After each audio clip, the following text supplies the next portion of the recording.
Hola, ¿qué tal? Qué privilegio volvernos a encontrar entrando a este nuevo año 2022. Es un privilegio para mí poder saludarles y seguir la secuencia de los episodios que hemos tenido acerca de Roma. Este día estamos entrando al episodio número 6.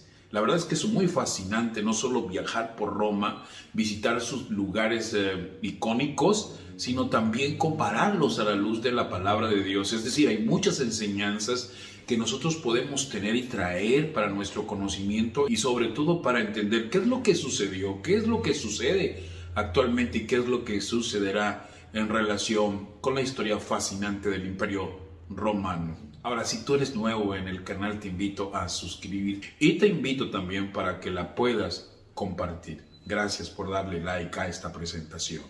Es importante que destaquemos el hecho, como lo hemos estado haciendo, de algunos monumentos históricos que contiene la ciudad de Roma, edificados especialmente en el siglo I después de Cristo.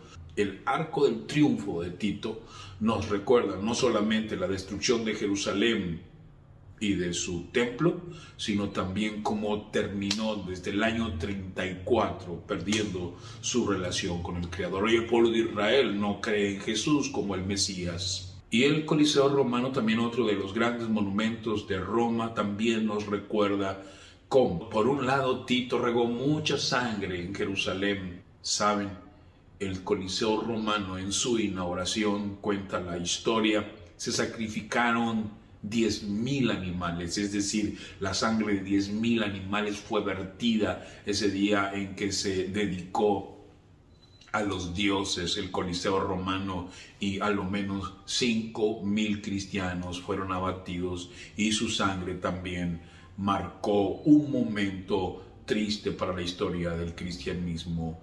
Es el enemigo trabajando a través de Roma. Muchos que llegamos a Roma desconocemos prácticamente qué es lo que significa el Arco del Triunfo, que se encuentra más cercano al Coliseo Romano, que está dedicado a Constantino. Constantino llega a convertirse en el primer emperador cristiano. Él, siendo un pagano, él siendo un adorador de los dioses, se convierte al cristianismo y con ello trae una serie de cambios y revoluciones en la iglesia cristiana. Y saben que Diocleciano, uno de los emperadores que más persiguió a la iglesia cristiana, emitió un edicto en donde se perseguía y hasta la muerte a los cristianos a partir del año 303. Y esta persecución terminaría en el año 313. Pero déjame y te digo algo relacionado con el Arco de Triunfo a Constantino. Uno de los monumentos icónicos también agregado allí en esa área donde está el Coliseo y el Arco del Triunfo a Tito. Es un poco más grande que el de Tito, mide más o menos entre 20 metros de alto y 22 o 23 metros de ancho. No solo tiene uno, tiene 3 arcos, el del centro es el mayor. Y déjame y te digo qué es lo que se tiene inscrito en la parte superior por los dos lados con el idioma latino, pero que traducido dice lo siguiente: al emperador César Flavio Constantino, el más grande, pío y bendito Augusto, porque él, inspirado por la divinidad y por la grandeza de su mente, ha liberado el estado del tirano y de todos sus seguidores al mismo tiempo con su ejército, y no solo por la fuerza de las armas. El Senado y el pueblo de Roma le han dedicado este arco decorado con triunfos. Entrar a la historia de la antigua Roma y de sus emperadores, y hablando específicamente de Constantino, nos vamos a dar cuenta de lo siguiente. Constantino llega a Roma a una de las batallas en el 312 después de Cristo contra Magencio, uno de sus opositores. En la batalla del puente Milvio, en el río Tíber, cuenta la historia y lo dice Eusebio, uno de los historiadores, que una noche antes de la batalla contra Magencio tiene una visión Y en esa visión aparece entonces un signo, un símbolo, que es el signo o el símbolo de la cruz, y una leyenda que dice: con este símbolo o con este signo vencerás. Él, que había tenido entonces contacto con los cristianos, entendió o creyó que el Dios de los cristianos le estaba mandando un mensaje. Él mandó que todos los estandartes y los escudos que tenía el ejército romano a su cargo colocaran la cruz. Y fue gracias a ellos, según esto, que él venció, y él se convirtió y posteriormente se bautizó en la fe cristiana. Y Constantino trajo entonces el paro de la persecución, es decir, ya para el 313 él firma un edicto, que es el edicto de Milán, que a los cristianos prácticamente se les deje de perseguir, se los deje libres, se los deje en paz. Más tarde él introduciría a través de diferentes concilios una serie de enseñanzas que mezclan el paganismo con el cristianismo, con su fuerza, con su poder. Entonces hace que la iglesia se acerque al Estado, hace una mezcla entre cristianismo y paganismo, lo cual traería una enorme debilidad para la iglesia cristiana. Pero permítanme revisar este periodo importante de la iglesia, que va del año 313 hasta el 538. En el tercer mensaje que tiene el libro de Apocalipsis, en el capítulo 2, para la iglesia de aquel entonces, dice la palabra del Señor lo siguiente. En el capítulo 2, verso 12, escribe al ángel de la iglesia en Pérgamo. Pérgamo significa elevación. De hecho, la ciudad de Pérgamo se encontraba en una colina o en una elevación, en una parte alta, porque sobre todo allí estaban las principales edificaciones religiosas y del aparato del Estado. En Pérgamo, el que tiene la espada aguda de dos filos, dice esto. Estamos hablando de Jesús y su palabra. Su palabra es importantísima, y sobre todo que su palabra permanezca libre de toda influencia pagana, libre de toda influencia del maligno que quiere mezclar lo malo con lo bueno. Yo conozco tus obras y donde moras, dice el verso 13, donde está el trono de Satanás. Los romanos habían edificado un templo y un altar específicamente a Zeus, a quienes ellos adoraban, y al mismo tiempo también a través de los sacerdotes babilonios también tenían el dios de Esculapio, que es la serpiente benéfica o la serpiente que trae beneficios. Allí el enemigo y el diablo tenía obviamente su trono. No cabe duda que este era el lugar de asiento en relación a Satanás. Es Satanás el que perseguía, es Satanás ahora el que está haciendo que un emperador se convierta al cristianismo, porque trae la estrategia de introducir el paganismo y así hacer caer al pueblo de Dios, a la iglesia cristiana que se había mantenido pura y que por alguna razón, a pesar de la persecución, había salido triunfante. Ahora la estrategia de Satanás era introducir el paganismo dentro del cristianismo. Pero retienes, dice el verso 13, mi nombre y no has negado mi fe, ni aun en los días en que Antipas, mi testigo fiel, fue muerto entre vosotros, donde mora Satanás. El nombre de Antipas significa antipontifex, es decir, representa probablemente, y aunque no lo dice la escritura, a un individuo que se mantuvo fiel aún a pesar de encontrarse en un ambiente en donde el maligno reinaba. Y ese es el plan de Dios, que nosotros no estemos en contra de Cristo, sino estemos a favor de Cristo y en contra. Y esto es Antipas, su testigo fiel a favor de Cristo.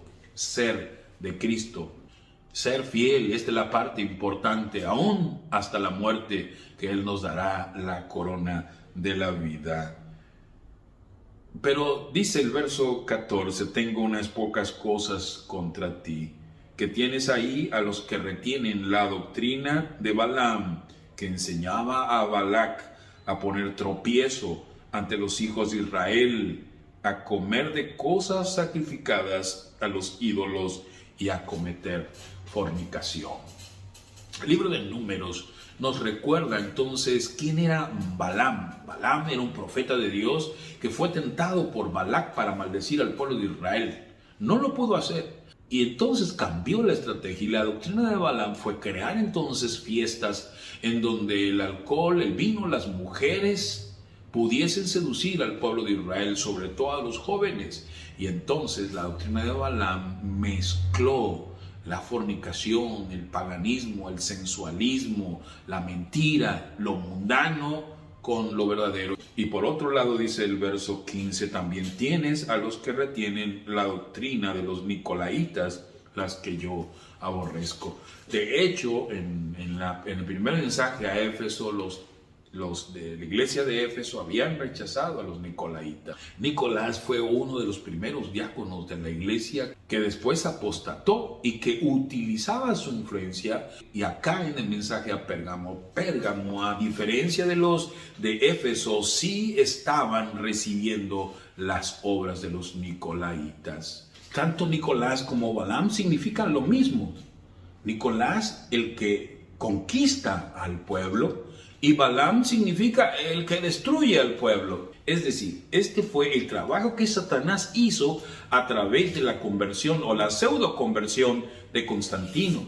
Pero seguía con sus dioses, seguía adorando a sus dioses paganos, seguía adorando al sol invicto, seguía adorando a los dioses de los romanos. Estaba creando la plataforma adecuada para que la iglesia fuera corrompida, fuera destruida, fuera conquistada. Ya no a través de la persecución, ahora a través de introducir enseñanzas y doctrinas ajenas a la palabra de Dios, que es la espada de dos filos. Pero el poder que empezó a tener la iglesia, porque el emperador ahora había hecho al cristianismo como la religión del Estado. Y tú y yo sabemos que cuando el Estado se junta con la iglesia vienen problemas, porque entonces de ser perseguidos se convierten en perseguidores. Ahora, ¿qué es lo que está sucediendo con Roma? Roma está siendo asediada, sacudida y debilitada de muchos pueblos bárbaros que están haciendo que el Imperio Romano sea prácticamente sacudido. Pero entonces cuando el emperador se mueve de Roma y forma una nueva Roma en Constantinopla, Roma queda a merced del ataque de las diferentes tribus bárbaras que están acabando y minando y que finalmente acabarán con el Imperio Romano como tal. Había tres tribus que estaban en contra de Constantino, se llamaban las tribus arrianas. Y eran los vándalos, los érulos y los ostrogodos. Estas tres tribus se consideraban arrianas. Seguían a Arrio, lo que era un dirigente religioso que consideraba que Cristo no era divino, que Cristo era el Hijo de Dios, un ser creado. Y ahora llama la atención que de las 10 tribus que estaban acabando y minando al Imperio Romano, 3 de ellas, estas que acabamos de mencionar, no estaban de acuerdo ni con el emperador ni con el obispo de Roma, y eran las que más estaban haciéndole guerra al obispo de Roma, que era el que había quedado como máxima autoridad allí en Roma, porque Roma había dejado de ser la capital del Imperio Romano. Y los ostrogodos que se encontraban en Italia fueron los últimos que fueron sofocados por el emperador. Entonces aquí nos encontramos con un emperador que está donando, que está contribuyendo al crecimiento del cristianismo, pero que al mismo tiempo está introduciendo ideas paganas, doctrinas completamente paganas que tienen que ver con su propia religión, que la está mezclando con el cristianismo. Lugares tan importantes como el Panteón, un edificio icónico también de Roma, en donde se adoraba a todos los dioses, finalmente termina en manos del obispo de Roma y se convierte entonces en un centro en donde la Iglesia Católica Romana asume entonces el control, así como de otros lugares que los emperadores habían construido, como el llamado castillo de San Ángel o San Angelo, termina siendo parte del Papa, y él empieza a construir basílicas y el cristianismo empieza a crecer, a tener más fuerza, a tener más poder, pero tiene tres opositores mismos que finalmente tendrían que ser destruidos por la fuerza del emperador romano. Así el obispo de Roma está entonces creciendo alrededor de las 10 tribus bárbaras que están minando y debilitando al imperio romano, pero cada vez está tomando más poder, está tomando más fuerza y teniendo más influencia gracias entonces a la unión, a la fornicación que está teniendo con el Estado o con el emperador Constantino y otros emperadores que luego vendrían más tarde. Y como les comentaba, el sacerdote máximo babilónico que vivía en Pérgamo asumía un título que era el Pontifex Maximus. Cuenta la historia que Atalos III fue el último de los sacerdotes babilónicos que ostentaban el título de Pontifex Maximus, que se dio o regaló de parte de Babilonia a Roma su título al emperador romano. Y en el año 378 después de Cristo, el último emperador cristiano llamado Graciano rehusó tener ya el título de Pontifex Maximus y lo cedió a Damasco, el obispo de Roma, el papa de Roma, que a partir de entonces, del 378, tendría el título de Pontifex Maximus, el mismo título que había tenido el sumo sacerdote babilónico desde entonces pasó a los emperadores romanos. Si nosotros revisamos las estatuas de los emperadores, siempre tendrán la P y la M, que es el Pontifex Maximus. Y entonces esto se hereda al obispo de Roma, y a partir de entonces el obispo de Roma se convertiría en el Pontifex Maximus.